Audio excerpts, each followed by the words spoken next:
करै छी आहाँ जग कल्याण, सबटा दुख माँ हरिये लै छी।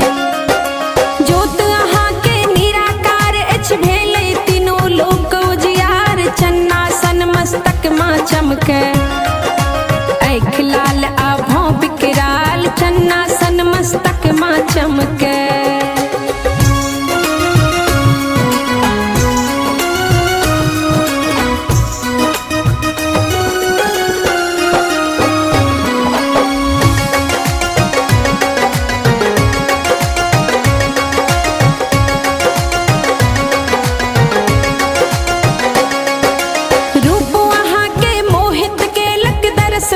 सब भेल निहाल, संसारक सब शक्ति यहाँ में। अन्न धन द करी प्रतिपाल, संसारक सब शक्ति यहाँ में। अन्नपूर्णा है जग के पालक, आदि सुंदरी बाला नाम। प्रलय काल सब नाश करै छी, अहीं छी गौरी शिव के वाम। प्रलय काल सब नाश करै छी।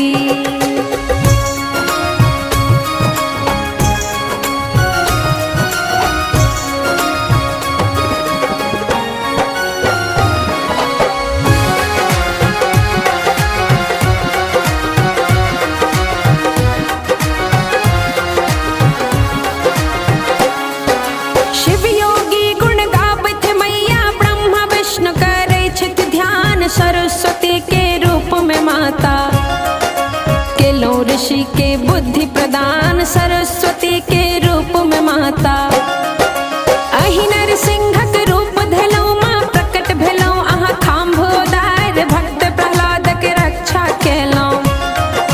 हिरण्याक्ष के देलौं मार, भक्त प्रह्लाद के रक्षा केलौं।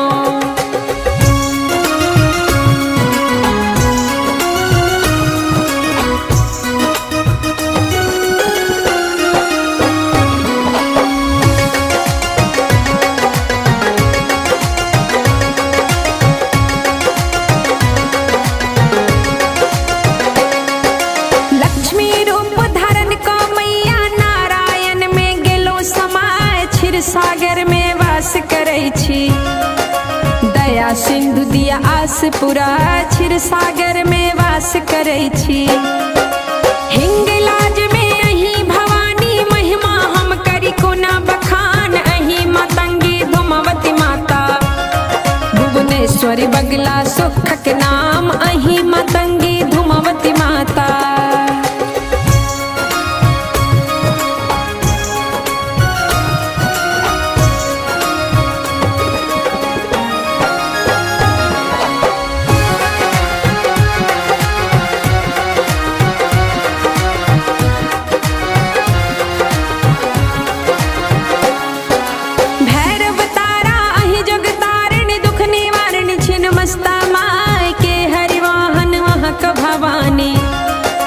चलत बजरंग करत अगुआई, के हरिवाहन अहाँ का भवानी।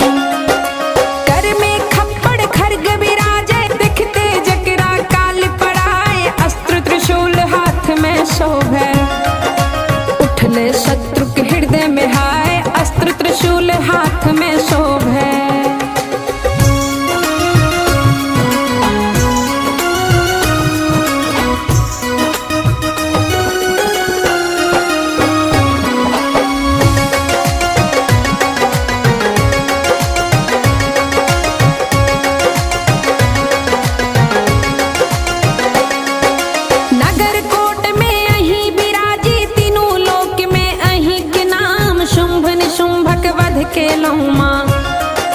रक्त बीज के हरलों प्राण, शुंभ निशुंभक वध केलौं माँ। महिषासुर छल बर अभिमानी, भर दिल धरती का पाप। काली रूप विकराल धकेलौं, सेना सहित ओकर माँ नाश। काली रूप विकराल धकेलौं।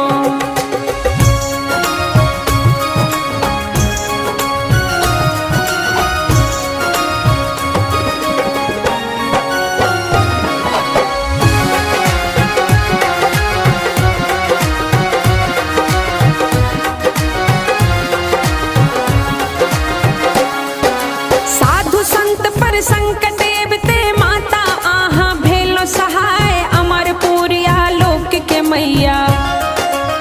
महिमा सा राखी हर साय अमरपुरी आलोक के मैया। ज्वाला में ज्योत हाँ के नर नारी सब धारे ध्यान प्रेम भक्त सो जे यस गावे। ओ दुख सो रहे अनजान प्रेम भक्ति सो जे यस गावे।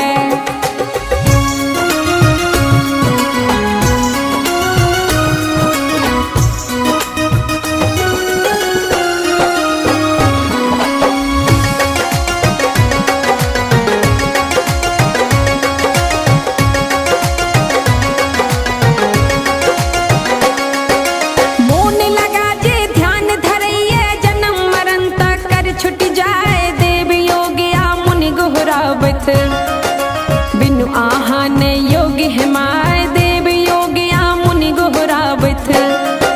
शंकराचार्य तप जे कैलन जितिए लेलन क्रोध काम निश दिन ध्यान धरत शंकर के। आहा पर ने गेलन ध्यान निश दिन ध्यान धरत शंकर के।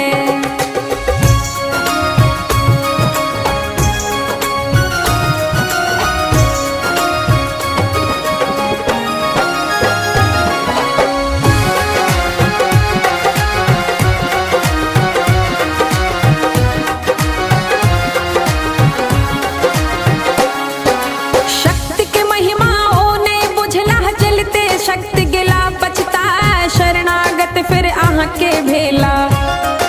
जय हे जय जगदम्बे माँ शरणागत फिर आहाँ के भेला। भेलो प्रसन्न आहाँ जगदम्बा केलो हुनका शक्ति प्रदान। हम हूँ छी माँ कष्ट सो घेरल सुध आहाँ बिनु लेत के आन। हम हूँ छी माँ कष्ट सो घेरल।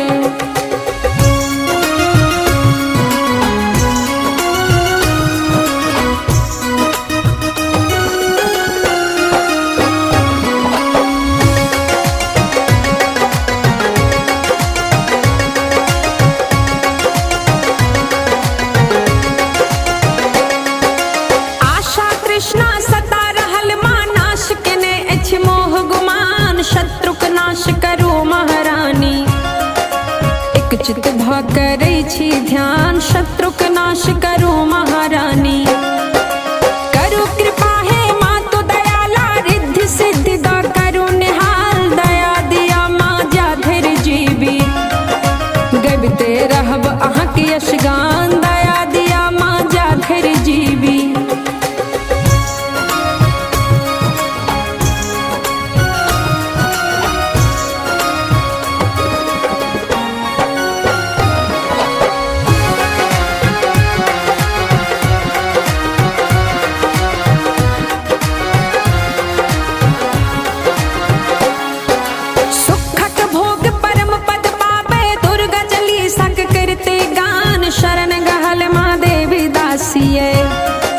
जगदम्बा करियो कल्याण शरण गहल माँ दे